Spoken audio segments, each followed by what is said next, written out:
মুখ্যমন্ত্রী মমতা বন্দ্যোপাধ্যায়কে লক্ষ্য করে লোকসভা ভোটের প্রচার সভা থেকে কিছু মন্তব্য করেছিলেন প্রাক্তন বিচারপতি অভিজিৎ গঙ্গোপাধ্যায়।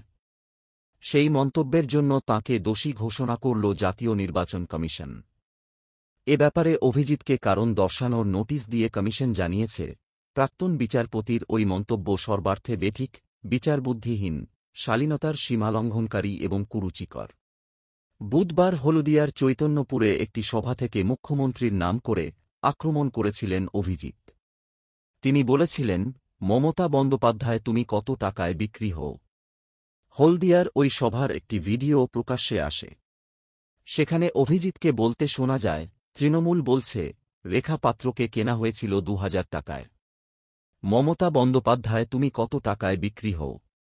তোমার হাতে কেউ ৮ লক্ষ টাকা গুঁজে দিলে চাকরি হয়, কেউ ১০ লক্ষ টাকা দিলে রেশন হাওয়া হয়ে যায়। কেন তোমার দাম ১০ লক্ষ টাকা?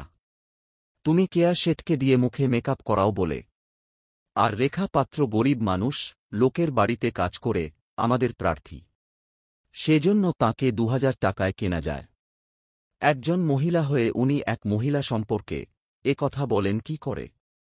উনি আদৌ মহিলা কি না তা নিয়ে সন্দেহ আছে আমার।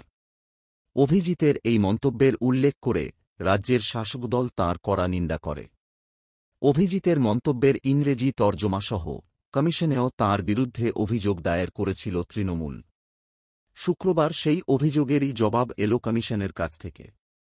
কমিশন জানিয়েছে, তমলুকের বিজেপি প্রার্থী অভিজিৎ ওই মন্তব্যে শুধু রুচিহীনতার পরিচয় দেননি, তিনি নির্বাচনের সময় জারি থাকা আদর্শ আচরণবিধিও লঙ্ঘন করেছেন।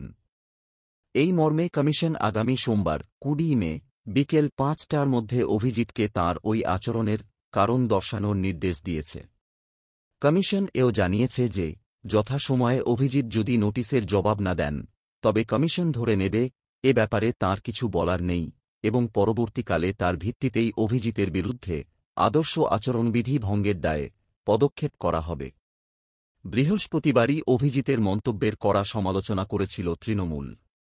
এ ব্যাপারে এক্স হ্যান্ডেলে তারা লিখেছে, ভদ্রতার সীমা লঙ্ঘন করেছেন অভিজিৎ।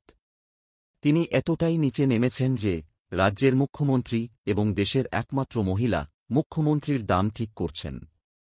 জনসমক্ষে এ কথা বলে তিনি শুধু মুখ্যমন্ত্রীকেই অসম্মানিত করেননি, বাংলার মহিলাদেরও অসম্মান করেছেন। অভিজিতের ওই মন্তব্যের জন্য তাঁকে নারী বিরোধী বলে মন্তব্য করে এ ব্যাপারে জাতীয় নির্বাচন কমিশনকে পদক্ষেপ করার আর্জি জানিয়েছিল তৃণমূল। পরে অভিযোগ করেছিল কমিশনে। শুক্রবার তৃণমূলের সেই অভিযোগ যথার্থ বলে মান্যতা দিল কমিশন।